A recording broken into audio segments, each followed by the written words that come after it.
ননদ আর শ্বশুর রাতে একই বিছানায় ঘুমোতো।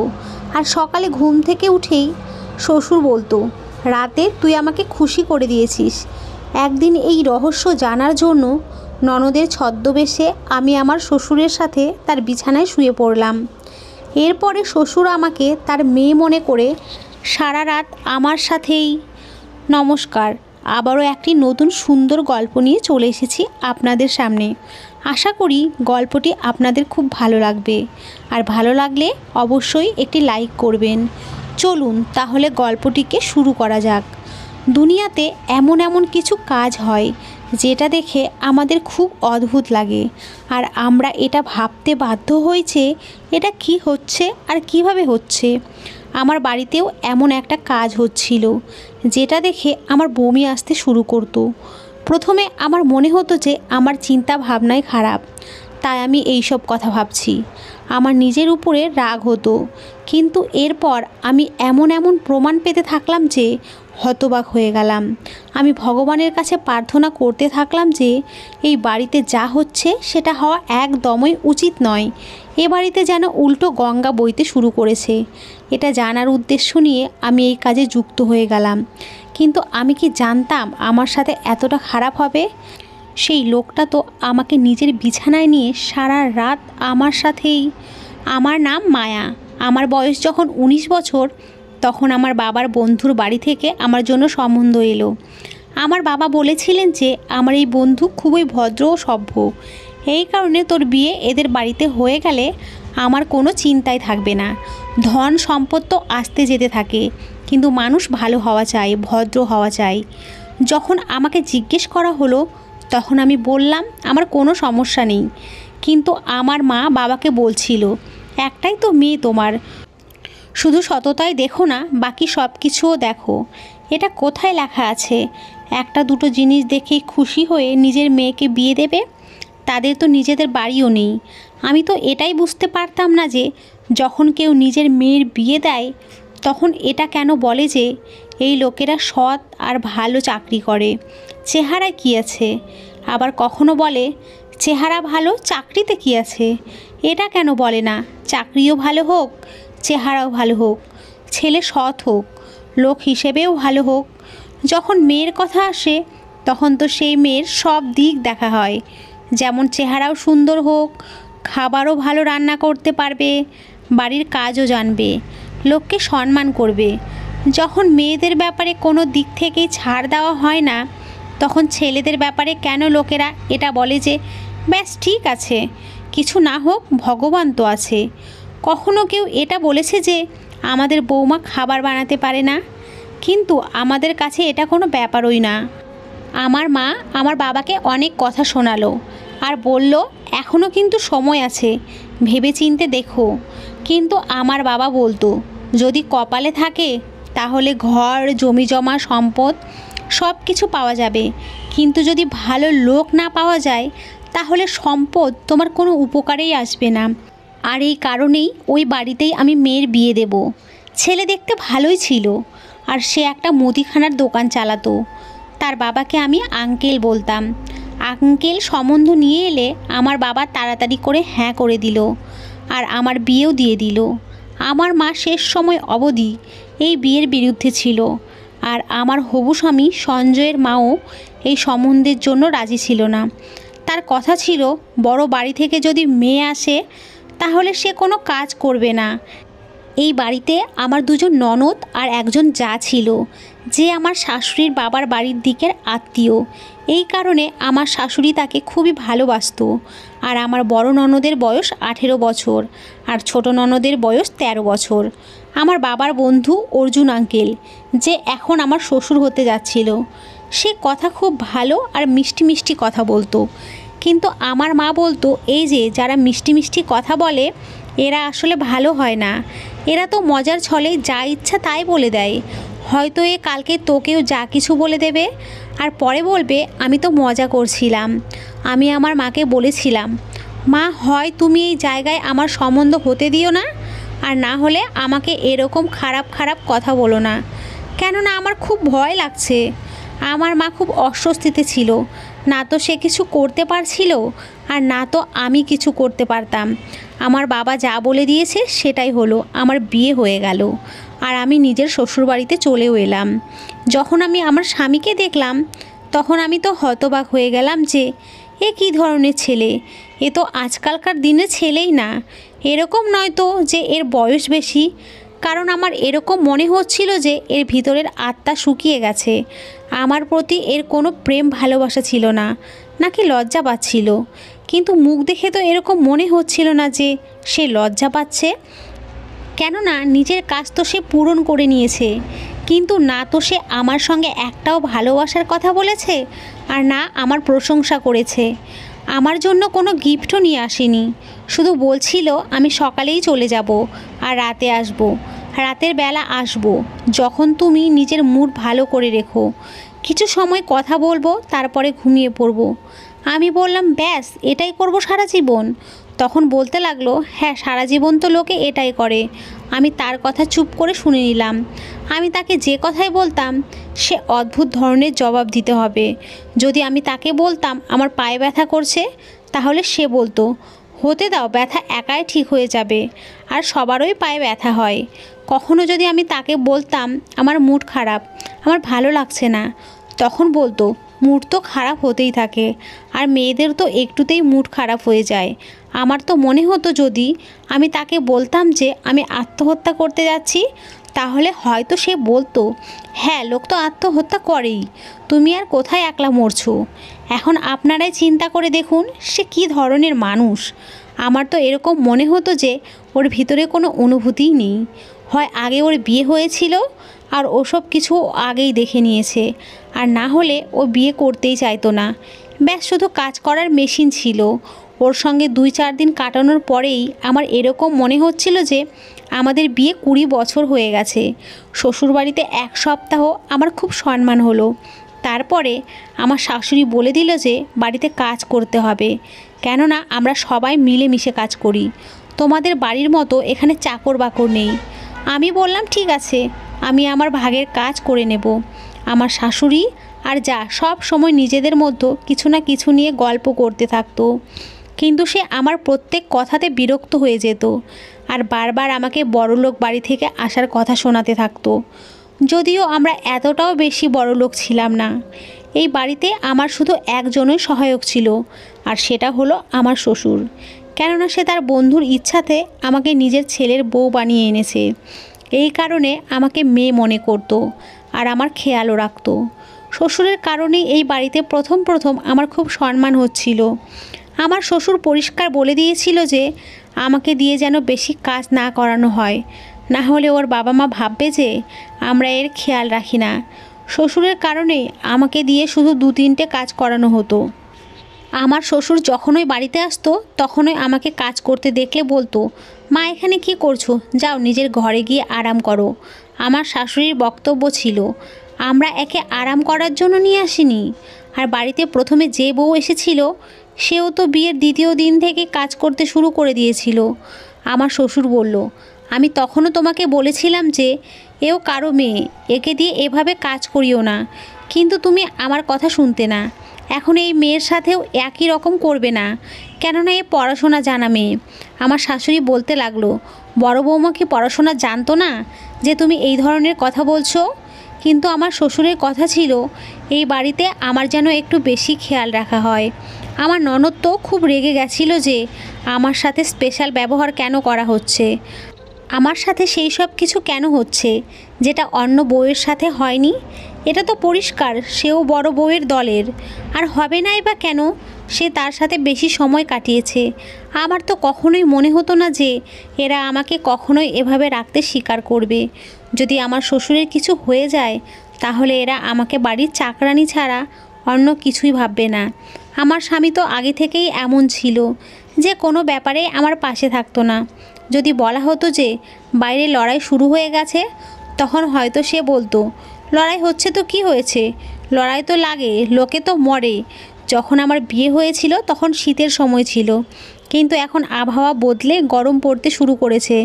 এখন ঘরের মধ্যে ঘুমানো খুবই কষ্টকর, কিন্তু আমাদের তো সবে মাত্রই বিয়ে হয়েছে, তাই আমরা বাইরে ঘুমোতে পারতাম না, আমার স্বামী বলতো, তোমাকে ছাড়া আমার ঘুম আসে না, আর আমি তোমাকে নিয়ে বাইরে ঘুমোতে পারবো না। তার এই রকম কথা শুনে ধীরে ধীরে আমার এরকম মনে লাগলো যে ও এতটাও খারাপ নয়। আমার খুব খেয়াল রাখতো, শুধু ওর খেয়াল রাখার ধরনটা আলাদা, যেটা হয়তো আমার বুঝতে সময় লেগেছে। একদিন আমার শাশুড়ি আমাকে একটা কড়া কথা শুনিয়ে দিলেন। এমনি তো তিনি আগেও আমাকে হাজার কটু কথা শুনিয়েছেন, কিন্তু আজকে তার বক্তব্য ছিল, এই যুগ তো পুরুষদের, এই যুগে শুধু পুরুষদেরই ইচ্ছা চলে, তাতে সেটা বাড়ি হোক বা কোনো ব্যবসা বা কোনো দেশ। আর এদিকে তুমি দুইজন পুরুষকে আঙুলের উপরে নাচাচ্ছ, একজন তোমার স্বামী আর একজন তোমার শ্বশুর। একজন তোমার ঢংচং পূরণ করতে ক্লান্ত হয় না, আর অন্যজন তোমার বিরুদ্ধে কাউকে কিছুই বলতেই দেয় না। মনে হয় নিজের সৌন্দর্য দিয়ে সবাইকে দিবানা বানিয়ে রেখেছো। আমি হতবাক হয়ে গেলাম যে আমার শাশুড়ি এটা কী ধরনের কথা বলছে। তার এই রকম কথা বলা কি উচিত? আমি আমার শ্বশুরকে নিজের বাবার মতো দেখি, আর তাকেও তো সম্মান করি, কখনোই তার সাথে খারাপ ব্যবহার করিনি। আমার শ্বশুর একটা চাকরি করতেন, এই কারণে তিনি মাসে মাসে পেনশন পেতেন। যখন তিনি সেটা পেতেন তখন সবাইকে কিছু কিছু টাকা ভাগ করে দিয়ে দিতেন।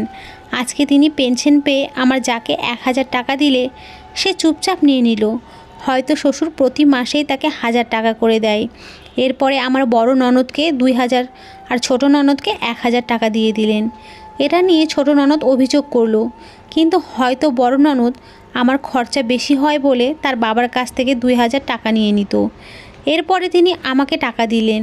আমার বিশ্বাস ছিল যেহেতু তিনি বড় যাকে 1000 টাকা দিয়েছেন, তেমনি আমাকেও 1000 টাকাই দেবেন, কিন্তু তিনি আমাকে 3000 টাকা দিলেন।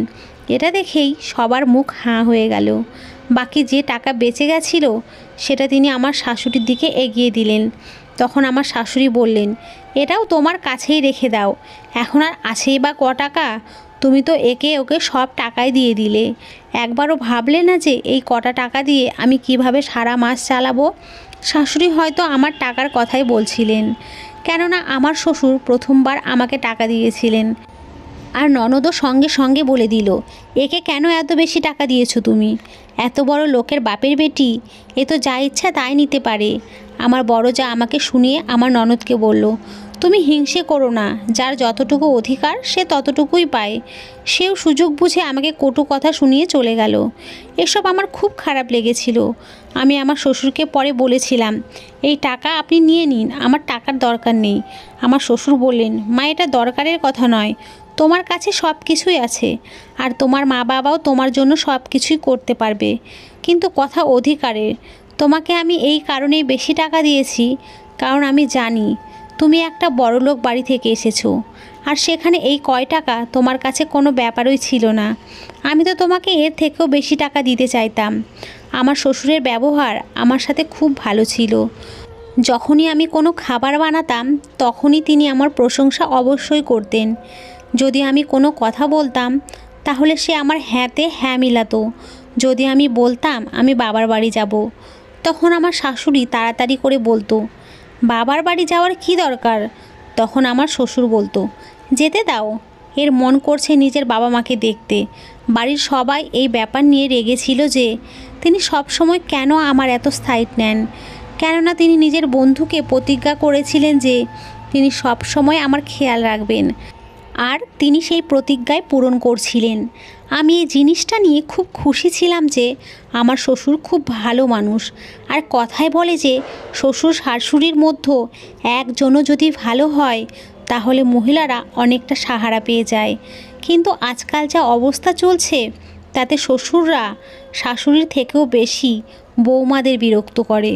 আমার ননদ আমাকে কোনো না কোনো কথা শোনাতেই থাকতো, আর আমার জায়ের মুখ তো এমন চলতো যেন আমার সাথে লড়াই ঝগড়া করা তার অধিকার। যখন আমার শ্বশুর জিজ্ঞেস করতো তখন আমি বলতাম না, সব কিছু একদমই ঠিক আছে। তখন শ্বশুর বাইরে থেকে আসতো, তখন আমার জন্য সিঙ্গারা নিয়ে আসতো আর বলতো, মা চা বানাও। এরপরে চা বানানো হলে আমরা সবাই মিলে চা আর সিঙ্গারা খেতাম। একদিন আমরা সব সিঙ্গারা খেয়ে নিয়েছিলাম। তখন আমার ননদ বলল, আমার জন্য কিছুই রাখোনি? আমার শ্বশুর বলল, তোর জন্য আবার নিয়ে আসবো। এখনও তো ও আমাদের বাড়ির নতুন অতিথি। আমার ননদ বাঁকা সুরে বলল, 4 মাস থেকে এ এখনও অতিথি। না জানি এই বাড়িকে কখন নিজের মনে করবে। আমার শ্বশুর আমার ননদকে বকে দিল। শ্বশুর প্রতিদিন আমার বাবার সঙ্গে ফোনে কথা বলতেন আর সপ্তাহে একদিন তার সঙ্গে দেখাও করতে যেতেন। যখন আমি বাবার বাড়িতে যেতাম তখন তিনি আমাকে সাথে নিয়ে যেতেন। আমি আমার বাবার সামনে সব সময় তার প্রশংসা করতাম আর আমার মাকেও সান্ত্বনা দিতাম যে আমি খুব খুশিতে আছি আর এই আঙ্কেল আমার খুব খেয়াল রাখেন, তুমি টেনশন করো না। আমার মা হতবাক হয়ে যেত আর বলতো, আমি এতটা আশা করিনি এর থেকে, কিন্তু যদি তুই খুশি থাকিস তাহলে তো খুবই ভালো। আমি এর থেকে বেশি কিছুই চাই না। মা আমার স্বামীর ব্যাপারে জিজ্ঞেস করতেন। আমি বললাম সেও ভালো, যদিও সে বেশি কথা বলে না, কিন্তু সে খুব বেশি রাগীও না আর সমস্ত জিনিস নিজের ইচ্ছা মতো চালানোর চেষ্টাও করে না, ব্যাস নিজের কাছে নিয়েই থাকে। এরকম লোকেরা ভালোই হয়। আমার মা বললেন, এরকম লোকেরা সত্যিই ভালো হয়। যদি স্বামী এরকম হয় তাহলে জীবন খুব শান্তিতে কাটে। যে স্বামী সমস্ত ব্যাপারে নাক গলায় তারা জীবনকে বিরক্ত করে দেয়। যাই হোক, তুই ভালো বাড়িতে গিয়েছিস, ভালো আছিস, এর থেকে আর বেশি আমরা কি চাই। এখন গরম পড়ে গেছে তাই সবাই বাইরে ঘুমোতো। একদিন আমি এমন একটা দৃশ্য দেখলাম যেটা দেখে আমার খুব অদ্ভুত লেগেছিল। আমি দেখলাম যে আমার ননদ আর আমার শ্বশুর একই চৌকিতে শুয়ে আছে। প্রথমে আমার মনে হলো হয়তো চৌকি কম আছে, আবার ভাবলাম যদি চৌকি কম ছিল তাহলে আমার ননদ তো নিজের ছোট বোনের সাথেও ঘুমাতে পারতো। আমার এই সব কিছুই খুব অদ্ভুত লাগলো, কেননা আমার বাড়িতে আমার বাবাও আমাকে খুব ভালোবাসতো, কিন্তু তার প্রকাশ এই রকমভাবে ছিল না। খুব বেশি হলে বাবা মাথার উপরে হাত রেখে দিত, ব্যাস এটাই তার ভালোবাসা প্রকাশের মাধ্যম হতো। আবার সকালবেলা যে কথা আমি নিজের কানে শুনলাম সেটা তো আরও বেশি অদ্ভুত ছিল। আমার শ্বশুর ননদকে বলছিল, রাতের বেলা তুই আমাকে খুশি করে দিয়েছিস। আমার এইসব খুব অদ্ভুত লাগছিল। তাই আমি পরে আমার ননদকে ফাঁকা পেয়ে বললাম, তুমি তোমার বাবার সাথে কেন ঘুমোচ্ছিলে? যদি জায়গা না হচ্ছিল তাহলে আমার চৌকিটা নিয়ে যেতে। সে বলল, আমার বাবার সাথেই ঘুমোতে ভালো লাগে। শীতের সময় তো বাবাকে নিজের ঘরে নিয়ে যাই, আর পুরো গরমে তো আমরা একসাথেই থাকি। আমি ভাবতে লাগলাম, খুবই অদ্ভুত ব্যাপার। যখন মানুষ ঘুমায় তখন এপাশ ওপাশ অবশ্যই করে, আর এক চৌকিতে যদি দুজন ঘুমায় তাহলে তাদের শরীর নিজেদের মধ্যে স্পর্শ হতেই থাকে। যাই হোক, আমি কিছু বলতে পারছিলাম না, তাই এই ব্যাপারটা নিয়ে আমি চুপ হয়ে গেলাম। আমি বুঝতেই পারছিলাম না যে এই ব্যাপারে আমি কি কথা বলবো। যদি আমি কোনো কথা বলতাম আর কথা বলার সময় যদি আমার কোনো ভুল হয়ে যেত তাহলে বাড়িতে লড়াই ঝগড়া শুরু হয়ে যেত। ননদ বলতো, তুমি আমাদের উপরে নোংরা অভিযোগ লাগাচ্ছ, তোমার মাথায় নোংরা চিন্তা ভাবনা ভরে আছে। এইসব কারণে আমি চিন্তা করছিলাম যে আমি কিছুই বলবো না, সম্মানের সাথে আছি, সম্মানের সাথেই থাকবো। আর তারপরেও যে শ্বশুর আমার সাথে ভালো ব্যবহার করে আমি কেন তার উপরে কোনো প্রশ্ন উঠাতে যাব। পরের দিন বাড়িতে পুজোর কাপড় নিয়ে কথা চলছিল। আমার যা বলল, নিজের নিজের পছন্দের রং বলে দাও। দুইজন যদি একই রং নিয়ে নাও তাহলে বলবো একে অপরের নকল করছে। আমার ননদ বলল, আমি সেই রঙেই পরবো যেটা বাবার পছন্দের, যাতে আমি তার চোখে খুব ভালো লাগি। আমি ওকে বললাম, তোমার তো লাল রং পছন্দের। তখনও বলল, না আমি তো বাবার পছন্দেরই রং পরবো। না জানি কি রহস্য ছিল, কিন্তু আমার শ্বশুর আর ননদের মধ্যে দরকারের চেয়ে বেশি ভালোবাসা ছিল। তারা দুজন একে অপরের সাথে এমন ইয়ার্কি ফাজলামি করতো যে রকম বিবাহিত নতুন জোড়ারা করে। যদিও আমার স্বামী এই ব্যাপারে একদমই অন্য ধরনের ছিল। সে বাড়ির লোকেদের সামনে আমার সঙ্গে এমন ব্যবহার করতো যেন আমি তার কিছুই হই না। আমার সঙ্গে কথাও বলতো না, আমার নামও মুখে নিত না। যদি আমরা দুজন স্বামী স্ত্রী ছিলাম আর আমাদের দুজনের একে অপরের অধিকারও ছিল। আমার জায়ের বিয়েও ভালোবেসে হয়েছিল। সে সব সময় নিজের বিয়ের গল্প শোনাতে থাকতো আর বলতো যে আমার স্বামী আমাকে খুব ভালোবাসে, যা বলি তাই করে। কিন্তু আমার এরকম মনে হতো না। তাদের দুটো বাচ্চা ছিল, তারপরেও তারা দুজন সব সময় নিজেদের মতো ঝগড়া করতে থাকতো। তাছাড়াও আমার ভাসুর কখনো আমার যাকে নিজের সাথে কোথাও নিয়েও যেত না। যদিও আমার স্বামী একটা রুটিন বানিয়েছিল যে সে রবিবারের দিন আমাকে সাথে নিয়ে ঘুরতে যেত, আমাকে বাইরে নিয়ে যেত, বাজারে নিয়ে যেত। আর যদি বাজারে কোনো জিনিস আমার পছন্দ হয়ে যেত তাহলে সেটা আমাকে নিয়ে দিত। বিয়ের শুরুর দিকে ওর ব্যবহার আমাকে ভয় পাইয়ে দিয়েছিল। আমার মনে হতো যে আমার ওর সাথে থাকা কষ্টকর হবে, কিন্তু এখন মনে হয় যে আমার তাকে ছাড়া সময় কাটানোই কষ্টকর। ভালোবাসা সেটাই যেটা আপনাকে নিজের রঙে রাঙিয়ে দেয়। যেটা হঠাৎ করেই মাথায় উঠে যায় সেটা ভালোবাসা না। আমার ননদ আর শ্বশুর একই বিছানায় ঘুমোতো। একদিন আমার ননদ আমাকে বলল, তোমার চোখ দেখে মনে হচ্ছে না তুমি সারা রাত ঘুমিয়েছো। আসলে ব্যাপারটা হয়েছিল কি, আমি আর আমার স্বামী বসে সিনেমা দেখেছিলাম, তাই আমরা অনেক রাতে ঘুমিয়েছিলাম। তারপরে সকালে তাড়াতাড়ি উঠেও পড়েছিলাম, কেননা আমাকে নিজের স্বামীকে দোকানেও পাঠাতে হতো। তাই আমি বললাম সারা রাত আমি ঠিকমতো ঘুমোতে পারিনি। তখন আমার ননদ বলল, আমার তো খুব শান্তির ঘুম হয়েছে। এত সুন্দর ঘুম আসে যে কখন ঘুমায় কখন জেগে উঠি জানতেই পারি না। আমার ননদের কথা শুনে আমার ঘৃণা হতে শুরু করতো। একবার আমার বিবাহ বার্ষিকীর কথা আমি নিজেই ভুলে গেছিলাম, কিন্তু আমার বাবা মা আমাকে অবাক করার জন্য হঠাৎ করে আমার বাড়িতে চলে আসে। এ বাড়িতে সবাই রাতের বেলা তাড়াতাড়ি ঘুমিয়ে পড়ে। আমার ননদ আর শ্বশুর বিছানায় একসাথে বসে ফোনে কোনো জিনিস দেখছিল। সে সময় আমার বাবা মা হঠাৎ করে বাড়িতে চলে এলো। তাদের হাতে একটা কেক আর আমার জন্য একটা গিফটও ছিল। তারা এই দৃশ্য যখন দেখলো তখন তারাও অবাক হয়ে গেল। আমার মা বলল, বাইরে কি হচ্ছে, তুই লক্ষ্য করিসনি? এসব কি, এরকম তো হওয়ার কথা না। আমি বললাম আমি জানি, কিন্তু আমি কি করতে পারি? তিনি বললেন, তুই খোঁজ লাগা। আমি বললাম, খোঁজ নিয়ে আমি কি পাবো? আসলে আমি আমার মাকে এইসব আগেও কিছু বলেছিলাম, কিন্তু বাবাকে কোনো কথাই বলতাম না। আমার মা বললেন, তুই যদি কোনো একটা দুর্বলতা জেনে যাস তাহলে এরা তোর সামনে উঁচু আওয়াজে কথা বলতে পারবে না। তুইও কি সারা জীবন বাচ্চাই থাকবি? এত বড় হয়ে গেছিস, একটু তো তোর জানা উচিত যে জয়েন্ট ফ্যামিলিতে থাকতে হলে এই ধরনের ব্যাপারে নজর রাখতে হয়। মায়ের কথা তো ঠিকই ছিল। আমার ননদ সব সময় আমাকে কিছু না কিছু বলতেই থাকতো। যদি আমার হাতে তার কোনো দুর্বলতা এসে যায়, তাই আমার এই সুযোগ ছাড়া উচিত না। আমার মা বলছিল, এই ঘটনার গভীরে পৌঁছা, তারপরে আমাকে বলবি কি ব্যাপার। আমি আমার ননদের সাথে কথা বললাম। আমি তাকে বললাম, তুমি এরকম কেন করো?